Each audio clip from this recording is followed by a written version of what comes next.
Latest technology courses, best infrastructure మరియు అద్భుతమైన placements. Engineering లో మీ best choice Avian institute of engineering and technology, Ibrahimpatnam. బాగుంది, ఏ కంట్రీకి వెళ్తే బాగుంటుంది, సజెషన్స్ ఇవ్వడానికి మనతో ఉన్నారు ఇమిగ్రేషన్ లాయర్ సంతోష్ కుమార్ సలాది. మాట్లాడదాం. నమస్తే అండి, వెల్కమ్ టు అవర్ స్టూడియో. ఎక్కువగా మన ఇండియన్స్ వెళ్ళేది యుఎస్, ఆ తర్వాత యూకే, ఆ తర్వాత చాలా కంట్రీస్కి వెళ్తూ ఉంటారు. కానీ ప్రెసెంట్ ఏ కంట్రీ గురించి మనం మాట్లాడుకున్నా యుఎస్ అయితే అక్కడ మన ఇండియన్స్ జాబ్స్ పోతూ ఉన్నాయి. మనకు అసలు యూనివర్సిటీలో కూడా రాని పరిస్థితి, చాలా చాలా ఇష్యూస్ ఉన్నాయి.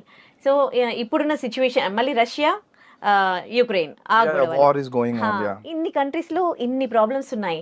అయినప్పటికీ స్టూడెంట్స్ కొంతమంది బయటికి వెళ్ళి చదువుకోవడానికే ఇంట్రెస్ట్ చూపిస్తూ ఉన్నారు. సో మీరు ఇప్పుడు ప్రెసెంట్ సిచ్యువేషన్ లో బయటికి వెళ్ళి చదువుకోవాలనే స్టూడెంట్స్ కి మీరు ఇచ్చే సజెషన్స్ ఏంటి? ట్రూ, మీరు అడిగారు కదా, that where the answer is like geopolitical thing is connected to everything. So ఇప్పుడు ట్రంప్ టారిఫ్స్ వచ్చినాయని చెప్పి అందరూ ఎడ్యుకేషన్ గురించి అడుగుతున్నారు, but tariffs have nothing to do with education. యాక్చువల్గా టారిఫ్స్ గాట్ ఎక్స్పోర్ట్స్ వీటి మీద ఎఫెక్ట్, కానీ before tariffs market down overall యూఎస్లో. Apart from that Indians problem ఇది, అమెరికా చేసిన ప్రాబ్లం కంటే కూడా ఇండియన్స్ సెల్ఫ్గా చేసుకున్న ప్రాబ్లం ఎక్కువ. జనరల్ ఏంటంటే మాస్టర్స్ మన వాళ్ళు ఎందుకు వెళ్తారు? చదువుకోవడం, ఎంఎస్ చేయడానికి, ఆ పేరు కానీ on the name it's for education, but most of them want to go there to part time చేసుకుంటారు, సెటిల్ అవుతారు. వాళ్ళకి end of the day citizen ఎవరికి వెళ్ళలేదు అంటే ఇట్స్ ఎ డాలర్ డ్రీమ్. ఇక్కడే కదా చాలా కంట్రీస్ లో ఉంది, పర్టికులర్లీ ఇండియాలో తెలుగు స్టేట్, సౌత్ ఇండియాలో చాలా ఎక్కువ ఉంది. మోస్ట్ 25% F1 వీసాలు ఓన్లీ తెలుగు స్టేట్ ని పడుతుంది ఇండియా మొత్తం. సో మన వాళ్ళు కొంచెం క్రేజ్ ఎక్కువ ఉంది కదా. అపార్ట్ ఫ్రమ్ దట్ ఇంకా యూకే, యూరోప్ రకరకాల ఆప్షన్స్ ఉన్నాయి కదా, they are going on. US లో ప్రాబ్లం ఏంటంటే మాస్టర్స్కి వెళ్తారు కదా, వెళ్ళాక వీళ్ళకి స్పెషల్ అడ్వాంటేజ్ ఏంటంటే ఎక్స్పోజర్ అని కామన్. వీళ్ళు పర్టికులర్గా వెళ్ళే రీజన్ ఏంటంటే క్యాప్ కోటా. H1B మీకు ఐడియా ఉన్న వీసానే కదా. యూఎస్కి ఎవరన్నా స్టూడెంట్ కానీ ఎనీ ఫారినర్ వెళ్ళినప్పుడు ఒక ఫారెన్ స్కిల్డ్ వర్కర్ అక్కడ పనిచేయడానికి H1B అనేది ఒక వీసా నేమ్, అది జస్ట్ ఇట్స్ ఎ నేమ్. అలాగే స్టూడెంట్ వీసా F1 కి వెళ్ళే పిల్లలకి ఏంటంటే 45,000 H1 కోటా పెట్టారు, దాన్ని క్యాప్ కోటా అంటారు, జస్ట్ లైక్ రిజర్వేషన్. ఎవరైతే మాస్టర్స్ ఇంత ఖర్చు పెట్టి ఇండియా వస్తున్నారు కదా, ఇండియన్స్ కానీ అబ్రాడ్ ఎవరు వచ్చినా, అమెరికన్స్ ఏం చేసి అట్రాక్ట్ చేయడానికి ఇది 1980s నుంచి ఉన్న పాలసీ. ఆ 45,000 క్యాప్ కోటా అనేది ఇప్పటికీ అదే ఉంది. ఆ రోజులు ఎంతమంది వెళ్ళేవారండి? మీకు తెలిసిన వాళ్ళు కూడా ఎంతమంది వెళ్తారు? చాలా తక్కువ కదా. ఇప్పుడు గల్లీకి ఇద్దరు వెళ్తున్నారు. సో ట్రూ తెలుగు స్టేట్ నుంచే 1,00,000 మంది వెళ్తున్నారు. ఈవెన్ లాస్ట్ 24-23 అకాడమిక్ ఇయర్ చూసుకున్నా మీకు 80,000 వీసాస్ తెలుగు స్టేట్ నుంచి పడినాయి. సో ఇండియాలో తెలుగు స్టేట్స్ కాకుండా గుజరాత్ లో హెవీ మార్కెట్ ఉంది, తమిళనాడు ఉంది, చాలా స్టేట్స్ నుంచి ఉన్నాయి, ఈవెన్ మహారాష్ట్ర. వీళ్ళందరూ కలిపి ఒక 1,20,000 ఇండియన్సే వస్తే ఈ క్యాప్ కోట 45,000 అలాగే ఉంటుంది. ఇది మారదు, ఇది ఫిక్స్డ్ నెంబర్, కానీ జనం పెరిగిపోతున్నారు కదా. సో ఈ ఇయర్ ఈ 1,20,000 మాస్టర్స్ చేసిన వాళ్ళు ఒక 45,000 మంది వీసా కొట్టారు, ఫైన్. నెక్స్ట్ ఇయర్ వీళ్ళు ఉండేవారు, ఎందుకంటే యూఎస్ లో వీసాకి వెళ్తారు కదా మాస్టర్స్ కి. 5 years వీసా వస్తుంది మీకు F1 ఎవరు అప్లై చేసిన. 5 years వీసాలో 2 years masters, 3 years post masters. ఈ 3 years వాళ్ళు అక్కడ అమెరికాలో ఉండి లీగల్ గా ఏమన్నా చేసుకునే రైట్ వస్తుంది కాబట్టి వీళ్ళని డబ్బులు ఖర్చు పెట్టి వెళ్తున్నారు. ఇక్కడ point number 1. So 2 years masters అయిపోయాక ఈ 3 years OPT అంటాం. ఈ 3 years ఉండే optional practical training, STEM OPT 11 months వస్తుంది first. Again it will be extended to 3 మొత్తం 3 years 22 months ఎక్స్టెండ్ అవుతుంది. సో ఈ STEM OPT లో ఉన్న పిల్లలు 45,000 ఇయర్ సెలెక్ట్ అయ్యారు అనుకుందాం క్యాప్ లో. మిగిలిన వాళ్ళు ఏమవుతారు? నెక్స్ట్ ఇయర్ అప్లై చేస్తారు. నెక్స్ట్ ఇయర్ మళ్ళీ ఒక 1,00,000 మంది వస్తున్నారు కదా.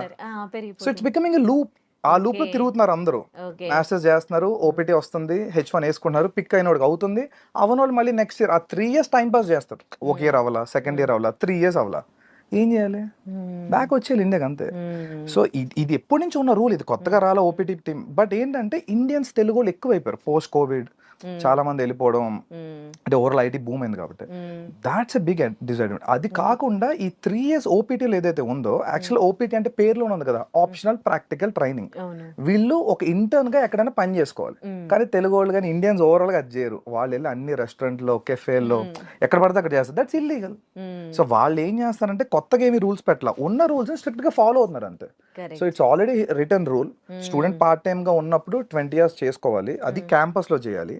లేదు నువ్వు ఓపీటీలో ఉన్నావు అంటే నువ్వు ఏ డొమైన్ లో చదువుకున్నావో ఆ కన్సర్న్ కంపెనీ ఇంటర్న్షిప్ సంథింగ్ చేయాలి, అంతేగాని ఇక్కడ ఒకటి చేసి వాళ్ళు వేరే చోట ఫుల్ టైం జాబ్ చేస్తే ఇల్లీగలే కదా. నాకు ఒక డౌట్ అండి, స్టూడెంట్స్ అందరు ఇక్కడ లోన్స్ పెట్టి అంటే లక్షల్లో ఏదో వాళ్ళ దగ్గర డబ్బులు పట్టుకొని వెళ్తారు కదా, అక్కడికి వెళ్ళినాక వాళ్ళు ఎడ్యుకేషన్ తక్కువ, పార్ట్ టైం ఎక్కువ చేస్తారు కదా, వాళ్ళు నాలెడ్జ్ ఎక్కడ గెయిన్ చేస్తారు? వాళ్ళకి ఇప్పటి వరకు ఇన్ని ఇయర్స్ నుంచి జాబ్ వచ్చిన వాళ్ళకి జాబ్స్ ఎట్లా వస్తున్నాయి నాలెడ్జ్ లేకుండా? Correct point. ఇక్కడ ఏంటంటే ఇది ఒక పెద్ద, ఐ మీన్ చాలా పెద్ద సీక్రెట్ ఇది. ఇప్పుడు నేను చెప్తే చాలా మంది హర్ట్ కూడా అవుతారు. Indians are purely consultancy based. Indians particular Telugu వాళ్ళు యూఎస్ లో మొత్తం ఎడ్యుకేషన్ నుంచి జాబ్ వరకు కన్సల్టెన్సీస్ రన్ అవుతాయి. దే విల్ కాల్ బ్యూటిఫుల్ గా దాన్ని ఫ్యాన్సీగా స్టాఫింగ్ ఏజెంట్స్ అంటారు. So it's 70-30, 80-20 proportionate job. So వీళ్ళు ఏం వచ్చినా రాపోయినా these so call staffing agents or consultancies will take care of them. వాళ్ళు గెస్ట్ హౌస్ రన్ చేస్తూ ఉంటారు. ఎంఎస్ అయిపోయినాక పిల్లలకి ఏంటి, అబ్రాడ్ లో హైయెస్ట్ ఎక్స్పెండిచర్ ఫుడ్ లివింగేగా, ప్రతి నెల ఖర్చు ఆల్మోస్ట్ $2,000 అవుతుంది. అది గెస్ట్ హౌస్ ఫ్రీగా ప్రొవైడ్ చేస్తాయి.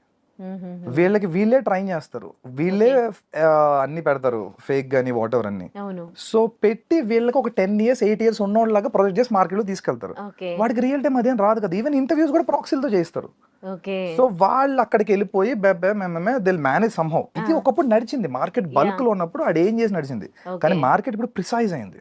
ఈవెన్ టెక్ లో కూడా అందరిని ఉంచుకోవట్లేదు, ఫుల్ స్టాక్ లో ఇంపార్టెంట్ వాళ్ళు ఉంటున్నారు. ఈవెన్ ఇండియాలో కూడా మాస్ లే ఆఫ్ చూస్తున్నాం కదా మనం. సో అది కొంచెం ఎక్కువ ఉంది. అంతే తప్ప tariffs have nothing to do with education. But tariffs వల్ల ఏంటంటే ఇన్ఫ్లేషన్ పెరిగింది. మీరు మళ్ళీ అగైన్ ఫస్ట్ పాయింట్, వీళ్ళకి ఎవ్రీ మంత్ ఎక్స్పెన్స్ అవుతాయి. పార్ట్ టైం దేనికి చేస్తున్నారు మీరు? ఏంటంటే లోన్ ఎగ్జాక్ట్లీ లోన్స్ ఉన్నాయి కదా. ఈ లోన్ అమౌంట్ కష్టపడి వస్తున్నారండి అంతే.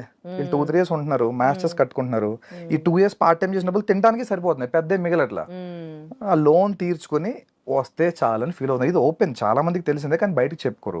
అగైన్ ఈ స్టాఫింగ్ ఏజెన్సీస్ కన్సల్టెన్సీ అనేది ఒకప్పుడు బాగా పనిచేసేవి, అది ప్రాబ్లం. ఇప్పుడు వాళ్ళకి కూడా కొంచెం టఫ్ అయింది. ఎందుకంటే ఈ ఇమిగ్రేషన్ క్రాక్ డౌన్ అవడం వల్ల ఫేక్ H1 అవి పెట్టేవారు కదా, అవన్నీ క్రాక్ డౌన్ చేస్తున్నారు. సో దట్స్ మరి ఇంకా కొంతమంది ఏమంటారంటే ఇది ఇంకా తాత్కాలికం కాదు, just for few more years, ఆ తర్వాత సిచువేషన్ మంచిగా అయిపోతుంది అక్కడ. I don't think so because I am not someone authoritative to tell that, but as per my analysis I don't think so. It's done. ఎందుకంటే లక్షల మంది స్టాగ్నెంట్ అయిపోయారు. ఒక 15 లక్షల మంది స్టాగ్నెంట్ అయ్యారు. సో 15 లక్షల మంది స్టాగ్నెంట్ అయినప్పుడు 50,000 చెప్పని వేసుకున్నా వాళ్ళకి ఎన్ని ఏళ్ళు పడుతుంది? వాళ్ళు రావడానికి ఒక 25-30 years అవుతుంది. అపార్ట్ ఫ్రమ్ దట్ కొత్త వాళ్ళు వస్తారు. అండ్ అమెరికన్స్ ఎలా ఉన్నారంటే they are not at all favourable for new laws favouring the immigrants. అసలు ఉన్నవే పీకేమంటున్నారు. సో కొత్తగా వీళ్ళ కోసం లా తెచ్చి 2 lakhs ఇస్తాం అనేది అసలు జరగదు, ఇంపాసిబుల్, పొలిటికల్ అవ్వదు. So even that. ఇంకోటి ఏంటంటే అమెరికాలో యూనివర్సిటీలకి అండ్ గవర్నమెంట్ కి ఏం సంబంధం ఉండదు. అంటే ఇప్పుడు ట్రంప్ ఇన్వాల్వ్ అవుతూ ఉన్నారు కదా. ఇప్పుడు యూనివర్సిటీస్ అంటే బయట దేశాలలో స్టూడెంట్స్ ని ఇప్పుడు యూనివర్సిటీ చూస్తున్నాం కదా. మరి గవర్నమెంట్ కి ప్రాబ్లం సంబంధం ఏం లేదు కదా. అమెరికా అనేది ఒక క్యాపిటలిస్టిక్ ఎకానమీ. అక్కడ డబ్బుతోనే ప్రతిదీ నడుస్తుంది. Because they go for that, they have official lobbying to. అందుకనే ఇండియాలో లాబింగ్ ఇల్లీగల్ కదా, but US lobbying legal. So American universities Indian గానీ ఏషియన్స్ రాకపోతే ఇప్పుడు అడుక్కు తింటున్నాయి ఓపెన్ గా. చాలా యూనివర్సిటీస్ కి ఫ్యాకల్టీస్ పే చేసే పొజిషన్ లేదు, రీసెర్చ్ ఫెసిలిటీ డబ్బులు కట్టే పరిస్థితి లేదు. సో యూనివర్సిటీ దృష్టిలో ఏంటి, my balance sheet should be good always. నాకు డబ్బులు కావాలి, సో నేను బ్యాలెన్స్ షీట్ రన్ చేసుకోవాలి, అంతే కదా ఎనీ ఆర్గనైజేషన్ డూస్. గవర్నమెంట్ ఏమన్నది, మాకు political, government runs on political favours. Politically వాళ్ళు ఇంపల్స్ గా ఉన్నారు. ఇమిగ్రెంట్స్ మాకు వద్దనేదే ట్రంప్ నినాదం కదా. సో అదే కోర్టులో పెండింగ్ లో ఉన్నాయి కదా ఇప్పుడు. అంటే యూనివర్సిటీ రోల్ చాలా చిన్నదండి. యూనివర్సిటీ F1 వీసా ఇవ్వడానికి మీకు I-20 ఇస్తుంది. వీసా ఎవరు ఇవ్వాలి? ఎంబసీ ఇవ్వాలి కదా. Embassy policy dictate second president. ఈ ఇంటేక్ అసలు ఆల్మోస్ట్ పిల్లలే తక్కువ మంది అప్లై చేశారు. ఈవెన్ తక్కువ మంది అప్లై చేసిన వాళ్ళు కూడా 1-2 క్వశ్చన్ రిజెక్ట్ చేశారు. నిన్న మొన్న రెడ్డిట్ లో ట్రెండ్ అవుతుంది, 1 F1 ఇంటర్వ్యూ గై పెట్టాడు. It's too much. అండ్ ఒకటే క్వశ్చన్ అడిగారు, ఒక గై IITian, వాడికి వీసా ఇవ్వలేదు. Because they have a limit, ఇంతవరకే ఇవ్వండి అనేది. ఇప్పుడు కరోనా టైంలో వాళ్ళకి ఓపెన్ హ్యాండ్ ఇచ్చారు అక్కడ యూనివర్సిటీలో బతకాలని చెప్పి. వద్దన్న వీసా అసలు జస్ట్ వెళ్తే, నాకు తెలిసి ఎన్నో కొన్ని స్టూడెంట్స్ క్వశ్చన్ కూడా అడగకుండా వీసా తీసుకుని ఉన్నారు. జస్ట్ 1-2 క్వశ్చన్ అడిగి ఇప్పుడు అదే 1-2 క్వశ్చన్ రిజెక్ట్ చేస్తున్నారు. రాజు తలుచుకుంటే దెబ్బలు కొదవంటారు చూసారా. సో అంతే. మరి ఎట్లా అంటే ఇప్పుడు చాలా మంది జాబ్స్ పోతూ ఉన్నాయి, కానీ అక్కడ నుంచి తిరిగి బ్యాక్ ఇండియాకి వచ్చేస్తున్న వాళ్ళ పర్సెంటేజ్ చూస్తే అయితే జాబ్ రాని వాళ్ళందరూ ఏం రావట్లేదు, ఇంకా అక్కడే ఉన్నారు. అంటే ఇంకా హోప్స్ ఉన్నట్టు. అదే కదండి మన సొసైటల్ స్టిగ్మా. సో ఒకటి బ్యాక్ వచ్చాడంటే they see them as a failure. అదొక 50% కారణం. అక్కడే ఏదో ఒక పార్ట్ టైమో ఫుల్ టైమో ఆడ్ జాబ్ చిన్నదో పడదో పడి అక్కడే తిరుగుతున్నారు. ఇంకొంతమంది ఏం చేస్తారంటే PhD ఎన్రోల్ అవడం, వాళ్ళకి ఇంట్రెస్ట్ లేకపోతే జస్ట్ టు స్టే అఫ్లోట్, ఉండాలి అక్కడ ఉంటే చాలు అనే మూడ్ లో ఉన్నారు. Even that's not true. ఎందుకంటే అక్కడ ఏమి ప్రాస్పెక్టివ్ మార్కెట్ లేదు. ఎంత ఉన్నా సపోజ్ ఓపెన్ గా మాట్లాడుకుందాం, F1 అయిపోయింది, H1 వచ్చేసింది, తర్వాత ప్రొసీజర్ ఏంటి, గ్రీన్ కార్డ్ దగ్గర GC కదా. ఇవాళ రోజు ఇండియన్స్ కి GC waiting more than 45 years. అప్పుడు ఇక్కడ పోతాడు కూడా చాలా మంది. అపార్ట్ ఫ్రమ్ దాట్ సిటిజన్షిప్ అనేది ఇంపాసిబుల్ ఇప్పుడున్న టాస్క్లో. సో వీడు ఎన్నాళ్ళు ఉన్నా కెరీర్ బిల్డప్ చేసుకున్నా రాత్రికి వెళ్ళిపోయే పరిస్థితి వస్తే ఏం చేయగలుగుతాడు? వాడు బిల్డప్ చేసుకుంది నెట్వర్క్ అంతా అక్కడ వదిలేరు కదా. అట్లీస్ట్ వాళ్ళు వదిలేసి కొంతమంది ఒక 4-5 years ఎక్స్పోజర్ రియల్ టైం నేర్చుకున్నాక ఇండియా వస్తే ఆపర్చునిటీస్ ఉన్నాయి స్టిల్. పీపుల్ మే సే అది బట్ స్టిల్ బెటర్. ఓకే, అక్కడ యుఎస్ లో కన్సల్టెన్సీస్ వర్క్ చెప్తారు. అసలు ఈ కన్సల్టెన్సీస్ ఎట్లా వర్క్ చేస్తాయి? ఇప్పుడు ఇండియన్స్ జాబ్స్ పోతా ఉన్నాయి, కానీ మళ్ళీ ఇంకా ఇండియన్స్ కి ఎంఎస్ చేసిన వాళ్ళకి ఇంకా కాల్స్ వస్తూనే ఉంటాయి through consultancy. What it's doing actually? Consultancy ఏం చేస్తాయంటే బెంచ్ సేల్స్ వాళ్ళ దగ్గర 2-3 మోడల్స్ ఉంటాయి. ఇప్పుడు తీసుకున్న హైర్ చేసిన అందరినీ బెంచ్ లో పెట్టుకుంటారు, బెంచ్ సేల్స్ అని ఒక టీం పెట్టుకుంటారు. వీళ్ళు మార్కెట్ లో లింక్డ్ ఇన్ లో లేదంటే థర్డ్ పార్టీ జాబ్స్ వస్తాయి, టెంపరీ ఆప్షన్స్ అన్ని, వాటిని ఫైండ్ అవుట్ చేసి వీళ్ళు ప్లేస్ చేసుకుంటారు. ఎగ్జాంపుల్ ఒకప్పుడు ఒక 20 ఇంటర్వ్యూ షెడ్యూల్ చేస్తే ఒక 10 calls వచ్చేవి అనుకోండి, వీళ్ళకి 1-2 క్లోజ్ అయ్యేవి. ఇవాళ 50 పెడితే ఒక 5 కూడా కాల్స్ రావట్లేదు అంట. I spoke with many staffing ice to. So calls రావట్లేదు, వచ్చిన వాళ్ళు కూడా ఎవరికి సెలెక్షన్ అవ్వట్లేదు. వాళ్ళు పాపం లాస్ లో ఉన్నారు. ఇంకో హైలైట్ అయినా అందరూ యుఎస్ స్టాఫింగ్ కన్సల్టెన్సీ వాళ్ళు హెవీగా ఎర్న్ చేస్తారు అనుకుంటారు. They are in losses now. Many people I know they having $2-3 million in debts. Okay, ఇప్పుడు ఇక్కడ నుంచి వెళ్ళే స్టూడెంట్స్ అయితే తగ్గిపోయారు, కానీ ఇప్పుడు అక్కడ ఎంఎస్ చేస్తున్న వాళ్ళు, ఎంఎస్ చేసి జాబ్ కోసం వెయిట్ చేస్తున్న వాళ్ళు అక్కడ ఉంటే మంచిదా, లేకపోతే వాళ్ళు బ్యాక్ వచ్చేయడం మంచిదా? My thing is they can come back any time. ఎందుకంటే యూఎస్ లో నువ్వు ఫుల్ టైం జాబ్ చేస్తేనే నీకు కెరీర్ ఆపర్చునిటీ. ఏదో పార్ట్ టైమో లేదా సమ్ అదర్ ఆడ్ జాబ్. ఇప్పుడు నువ్వు మాస్టర్స్ చేశారండి ఒక స్టూడెంట్, అతను టెక్ జాబ్ చేయాలి కదా బేసిక్గా, if not some else professional job. అంతేగా దాన్ని మటన్ కొడితే అదేమన్నా వాల్యూ ఉంటుందా? దాంట్లో కెరీర్ గ్రోత్ ఉంటుందా? ఉండదు కదా. So just to survive A jobs పడితే ఆ జాబ్స్ అట్లీస్ట్ పార్ట్ టైం వరకు చెల్తా కాలేజ్లో. Once you're in to professional mode it's not all useful. India వచ్చేస్తే వాళ్ళు కనీసం స్టార్ట్అప్స్ ఎక్కడ పనిచేసి they can create some startups right here. అంటే ఇప్పుడు ఇండియన్స్ కి అక్కడ జాబ్ వచ్చే పరిస్థితి లేదంటారా? ఉన్నాయండి, 10% పీపుల్కి ఉన్నాయి. ఇప్పటికి కూడా ఆల్మోస్ట్ 1.5 million స్టార్టింగ్ ప్లేస్మెంట్ కొట్టిన తెలుగు వాళ్ళు తెలుసు నాకు. వాళ్ళకి ఏ కన్సల్టెన్సీ హెల్ప్ చేయాలి. They have their own talent. వాళ్ళు రీసెర్చ్ చేసుకుంటున్నారు, పేపర్స్ అయి పబ్లిష్ చేసుకున్నారు. They have a vision. అదే కంపెనీ తీసుకుంటుంది. టాలెంట్ వాడికి ఎప్పుడు మార్కెట్ ఉంది. There is no restriction at all. ఈ 45,000 వీసాలు అనుకున్నాం కదా, ఇదివరకు ఏమైంది, మీకు H1B కావాలంటే ఒక కంపెనీ మిమ్మల్ని స్పాన్సర్ చేయాలి, అంతే కదా సింపుల్ గా. ఈ కన్సల్టెన్సీలు కంపెనీ రూపంలో మిమ్మల్ని స్పాన్సర్ చేసేవి. వీడు ఎందుకు చేస్తాడు? వీడికి అక్కడ మార్కెట్ లో జాబ్ ఉంటే నీ మీద రూపాయి తింటాడు కాబట్టి చేస్తాడు. ఇప్పుడు వీడిని వదిలేసి రియల్ గా యాపిల్ ఉందండి, ఓకే, మౌంట్ వ్యూ కాలిఫోర్నియాలో గూగుల్ ఉంది. రియల్ గా గూగుల్ హైర్ చేసిన వాళ్ళు స్పాన్సర్ చేసుకుంటున్నారు H1B. అందుకే 45,000. ఓకే, ఈ స్క్రాప్ ఓపెన్ గా మాడుకుంటే వాళ్ళకి ఏమీ లేదు ఆపర్చునిటీ. అక్కడికి వెళ్ళే కూడా వాళ్ళు స్కిల్స్ డెవలప్ చేసుకోకుండా పార్ట్ టైమ్ లోనే గడిపేసి మాస్టర్స్ ఏమి నేర్చుకోకుండా, మాస్టర్స్ దేనికి యాక్చువల్ గా ఆ సబ్జెక్ట్ డొమైన్ నాలెడ్జ్ వాళ్ళు ఎక్స్పర్ట్ లెవెల్కి వెళ్ళడం కోసం మాస్టర్స్ లెవెల్ అనేది. వాళ్ళు అదేమి వెళ్ళకుండా అగైన్ మాస్టర్స్ ను గేట్ పాస్ లా వాడుకుంటున్నారు. గేట్ పాస్ ఏంటి? అమెరికా ఎంటర్ అవడానికి ఒక గేట్ పాస్. పార్ట్ టైం చేయాలి, డబ్బులు సంపాదించాలి, పంపాలి, అక్కడ వరకే. ఈ స్కిల్ డెవలప్మెంట్ ప్రోగ్రామ్స్ కూడా కొన్ని నేర్చుకుంటూ ఉంటారు కదా, అవి యూస్ఫుల్ అవుతాయి వాళ్ళకి? స్కిల్ ఏదైనా యూజ్ అయినా అంటే స్కిల్ డెవలప్మెంట్ ఇండియాలో ఇంకా టెక్ స్కిల్స్ ర్యాపిడ్ గా గవర్నమెంట్ ప్రమోషన్ తక్కువ. గవర్నమెంట్ ఏంటంటే ఇండియాలో సెమీ స్కిల్స్ ఎక్కువ ప్రమోట్ చేస్తుంది. యూఎస్లో ఏంటంటే ప్యూర్లీ వాళ్ళకి అబ్రాడ్ అంటే ఫారెన్ వర్కర్స్ అందరూ కూడా స్కిల్డ్ వర్కర్స్ కిందే. ఖచ్చితంగా మీరు హై టెక్నాలజీ చేస్తేనే వాళ్ళకి పనికి వస్తారు. ఇప్పుడు సపోజ్ ఎగ్జాంపుల్ యూకే ఉందండి, ఒక రకాన్ని అన్నట్టు యూఎస్ కంటే యూకేనే బెటర్ పిల్లలు స్టూడెంట్ యాంగిల్లో చూస్తే. ఎందుకంటే యూఎస్లో వాళ్ళకి నెత్తి మీద ఒక అప్పు వేసుకుని వెళ్తున్నారు ఒక 35-40 లక్షలు. ఎందుకంటే $89 ఉంది కదా ఇవాళ. సో వీళ్ళకి ఏమైపోయిందంటే ఫస్ట్ ఆ 35-40 lakhs డెట్ చాలా ప్రెషర్ ఉంటుంది ఏ మనిషికైనా, అంతేగా. ఇప్పుడు పేరెంట్స్ చెప్పడం వరకే, పిల్లోడు అక్కడికి వెళ్ళి సఫర్ అవుతున్నాడు. వాడే పార్ట్ టైం చేసుకుంటాడు. ఇండియాలోగా ఏది ఈజీ కాదు, ఇన్సూరెన్స్లు కట్టుకుంటాడు, ప్లస్ ఈ ప్రెషర్ ఉంటుంది, అమ్మో అప్పు ఉంది అది కట్టాలి. యూకేలో ఏంటంటే మీకు ఇంచుమించు 20 lakhs లోపే చాలా చోట్ల మ్యాచ్ అయిపోద్ది. సో వాళ్ళ మీద కొంతవరకు డెట్ ప్రెషర్ తక్కువ ఉంటుంది. I'm not telling UK so good, at least వాళ్ళ ఎక్స్పోజర్ కోసం మాస్టర్స్కి వెళ్ళే వాళ్ళకి ఎప్పుడు కూడా ప్రాబ్లం లేదండి. మేము అక్కడే ఉండిపోవాలి, సిటిజన్ అయిపోవాలి అనుకుంటే మాత్రం అవ్వదు. ఇప్పుడు అంత ఓపెన్ గా లేదు అంతే.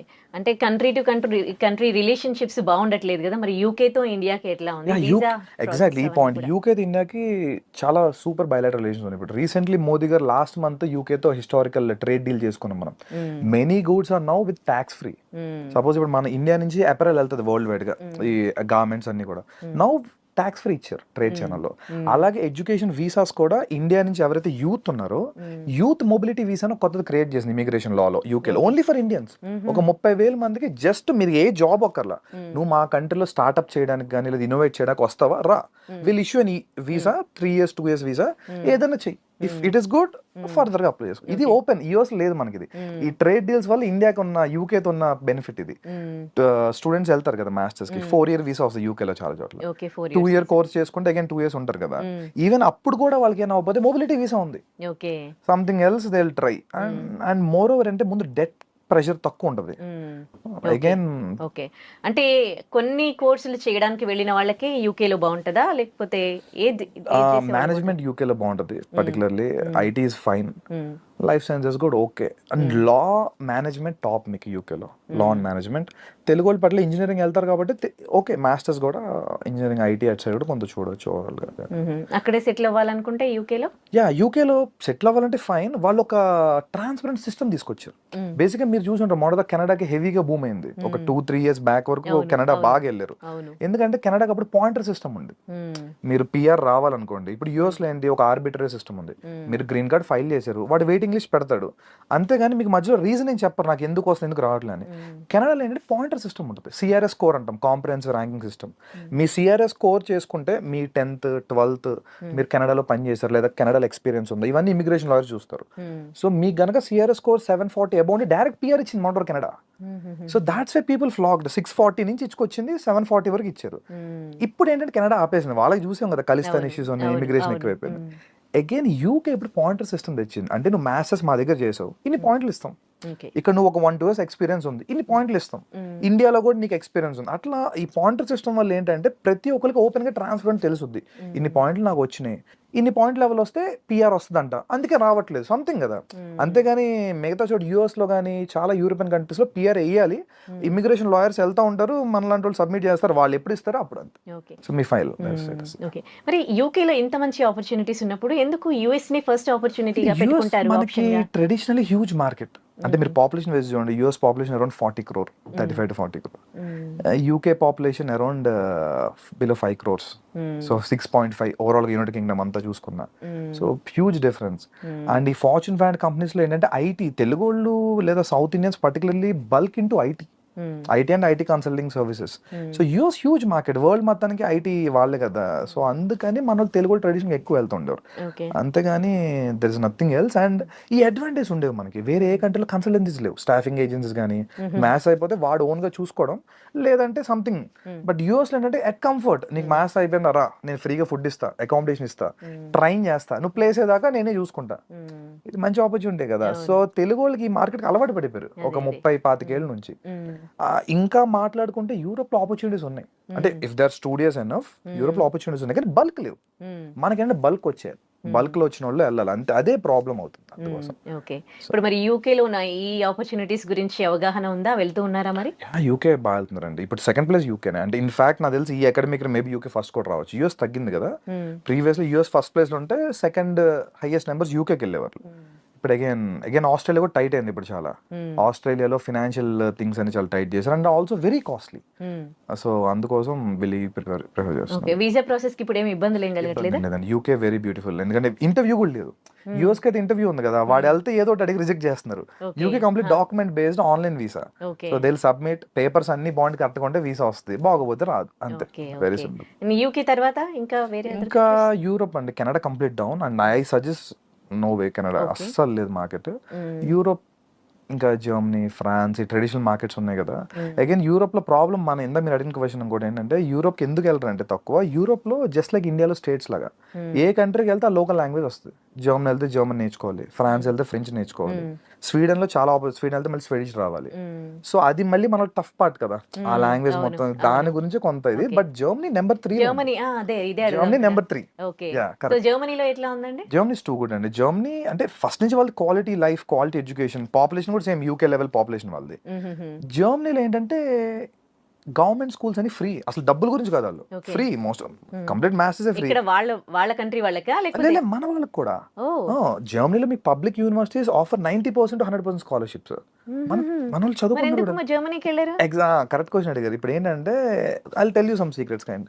యూకే యూఎస్ లో ఇప్పుడు మీరు బీటెక్ అమీర్పేట్ సైడ్ వెళ్తుంటే బీటెక్ ప్రాజెక్ట్స్ బోర్డులు పెట్టుంటారు, బీటెక్ ట్రిపుల్ ప్రాజెక్ట్స్ అని. అవి సేమ్ యూఎస్ యూకే లో ప్రాజెక్ట్ అసైన్మెంట్లు డబ్బులు పెట్టి కొనుక్కొని సబ్మిట్ చేసేయచ్చు.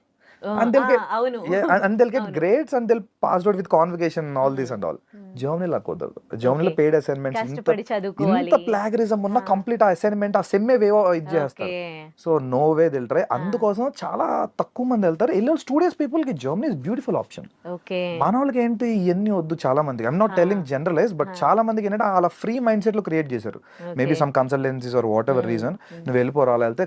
అది మనకి చిన్నప్పటి నుంచి ఈ ట్రాప్ ఉండింది కదా, 10th చదువు అయిపోయింది లైఫ్, ఇంటర్ అయిపో బీటెక్ వెళ్తే ఎగ్జాక్ట్లీ బీటెక్ జాయిన్ అయితే అయిపోయింది, ప్లేస్మెంట్ కొట్టే వరకు nothing goes in that way.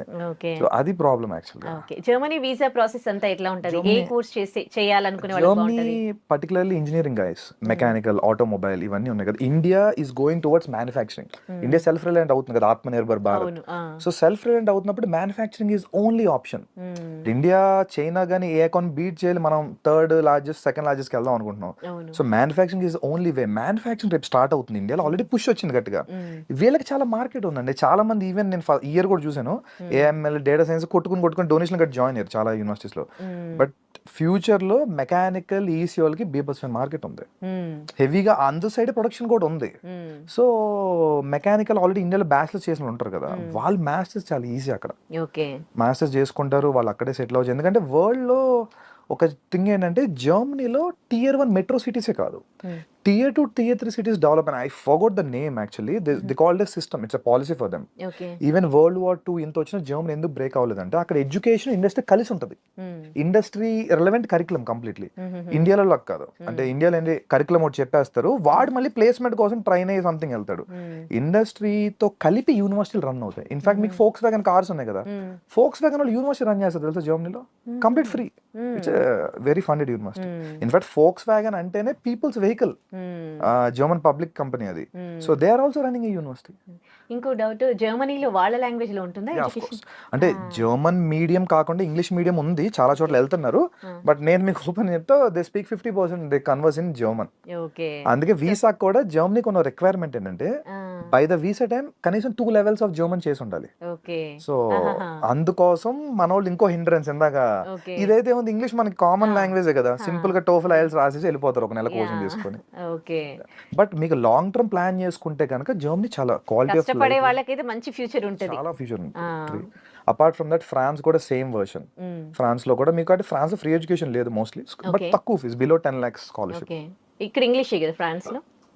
Again same, Europe అంతా పేరుకి ఇంగ్లీష్ మీడియం అని ఉంటుంది, but they converse mostly in their vernaculars. ఇప్పుడు మనమే ఉన్నామండి, ఇప్పుడు ఇంగ్లీష్ మీడియం ఉంటుంది స్కూల్లో, faculty will try to talk in the local language right to understand, same అంతే. సో బట్ సర్వైవ్ అవ్వాలంటే part times local taxi, grocery, everything మనం local తోని కన్వర్స్ చేయాలి. అందుకోసం మేము కూడా కంపల్సరీ లోకల్ లాంగ్వేజ్ నేర్చుకోమంటాం. Apart without that they can do nothing. Okay, so ఇప్పుడు వెళ్ళాలని అనుకునే స్టూడెంట్స్ కి మీరు ఇచ్చే సజెషన్స్ ఏంటి? So check your countries, if not try to do your own research. అంటే పర్టికులర్ నువ్వు వెళ్తాను యూనివర్సిటీ ఎంత అవుట్కమ్ ఉంది, ప్లేస్మెంట్. ఇండియాలో అక్కడ ప్లేస్మెంట్ థింగే ఉండదు, అవుట్కమ్స్ తెలుసుకోండి, అక్కడ మార్కెట్ ఎలా ఉంది చూసుకొని వెళ్తామే. రెస్ట్ మీకు రియల్ టైమ్ ఎడ్యుకేషన్ చేయాలంటే there are n number of opportunities. మీరు చదువుకుని రీసెర్చ్ అంటే లేదు, నేను పేరుకి మాస్టర్స్ చేస్తా, I want to get something for free అంటే ఇప్పుడు కొంచెం టఫ్ అయిపోయింది. ఆ సినిమా అయిపోయింది, ఇప్పటి నుంచి టఫ్ డే స్టార్ట్ అయినాయి. ఓకే, అక్కడ ఇప్పుడు ఎంబీఏ చేసి ఇండియాకి బ్యాక్ వచ్చిన వాళ్ళ పరిస్థితి ఏంటి? ఇక్కడ మన ఇండియాలో ఎట్లా ఉన్నాయి? They are well recognized. Even UK అయినా యూరోప్ అయినా మనకి మంచి మంచి స్కూల్స్ ఉన్నాయి. బెనిఫిట్ ఏంటంటే ఇందులో ఒక అడ్వాంటేజ్ ఉంది మనకి. సపోజ్ ఇండియాలో ఉన్న కాంపిటీషన్ వల్ల ఇండియాలో ఒక యావరేజ్ బీ స్కూల్, ఒక 20 years old బీ స్కూల్ కూడా ఇప్పుడు 20-22 lakhs చార్జ్ చేస్తున్నాయి. బెంగళూరు రిలయన్స్ కానీ ముంబై ఎన్ఎంస్ ఎవరిని చూసుకున్నా. వేరేజ్ అదే కాస్ట్ లో మీరు యూకేలో ఒక 150 years old బీ స్కూల్లో చదవచ్చు. So it's well recognized right, world wide మీకు ఆపర్చునిటీ ఉంటుంది. They have internship opportunity too. ఇంకోటండి, అక్కడ ఎంఎస్ అని వెళ్ళి పార్ట్ టైం జాబ్లు చేస్తారు తప్ప ఎడ్యుకేషన్ గెయిన్ చేయరు. వాళ్ళకి ఇక్కడికి వచ్చినాక ఏం జాబ్స్ వస్తాయి? ఏం రావట్లేదు చాలా మంది కూడా. వచ్చిన వాళ్ళు కూడా దే డూయింగ్ సంథింగ్, ఏం లేక మళ్ళీ ఏదో ఒక స్కిల్ నేర్చుకుంటారు, కరెంట్ ట్రెండ్ టెక్నాలజీ అంతే తప్ప అసలు ఆ సిస్టమే ఘోరం అయిపోయిందండి. అందుకని ఈ కొలాప్స్ అంతా కూడా, because they are not gaining anything new. Existing ఉన్న దాంట్లో ఉంటున్నారు, కంపెనీకి అది అక్కర్లా, ఇక్కడ వాళ్ళే పట్టించుకోవట్లేదు కదా. సో అదే ప్రాబ్లం అవుతుంది. ఇప్పుడు H1B లో ప్రాబ్లం ఏంటంటే వాడికి స్పాన్సర్ చేస్తున్నారంటే బోల్ ట్యాక్సెస్ కట్టాలి. ఆ థింగ్ అని కంపెనీకి వేస్ట్ కదా, లోకల్ కూడా దొరికేస్తాడు ఆ టాలెంట్ తో. అందుకోసం so unless and until your super talented, you're in demand technology, then no problem. Rest are all average. Okay, అంటే ఇక్కడికి వచ్చినాక ఏమన్నా స్పెషల్ ఉంటాయి కదా కోర్సెస్ లాంటివి నేర్చుకుంటే బెస్ట్ అంటారా? యా, ఆల్రెడీ మాస్టర్స్ చేశారు కదా అక్కడ ఏం నాలెడ్జ్ లేదు కదా వాళ్ళకి. అప్పుడు ఇక్కడికి వచ్చినాక ఏదో ఒకటి చేయాలి కదా. ఏదో ఒక ట్రెండింగ్ టెక్నాలజీ నేర్చుకోవడమే ఏందని అన్నట్టు. ఇప్పుడు మార్కెట్ లో ట్రెండింగ్ ఇప్పుడు బిగ్ డేటా, హడూప్ నడుస్తుంది అనుకోండి, వాడు అది నేర్చుకుంటాడు వచ్చి ఇక్కడ 2-3 months కోర్స్. ఓకే, దాని Telugu right. Thank you so much for your valuable suggestions to viewers and thank you. And for more videos, Please subscribe to iDream. Please subscribe to iDream. Please subscribe iDream. And please subscribe to iDream. For more videos, subscribe to iDream. please like, share and subscribe to the channel. Congratulations, iDream. Subscribe to iDream. Subscribe to iDream. So subscribe to iDream Media. iDream ki iDream team andarki huge congratulations. Please subscribe iDream Media. Please subscribe to iDream. Subscribe iDream. Please subscribe to iDream. iDream అంటే నా కళల channel subscribe చేసుకున్న నోరు తిరుగుతలేదు, మీరైతే గంట గుర్తు కొట్టండి. For more such videos, please subscribe to iDream. Subscribe to iDream. Please subscribe to iDream. Please subscribe iDream Media. Please do subscribe to iDream. Please subscribe to iDream Media. For best entertainment and information, please subscribe iDream. And don't forget to subscribe to iDream.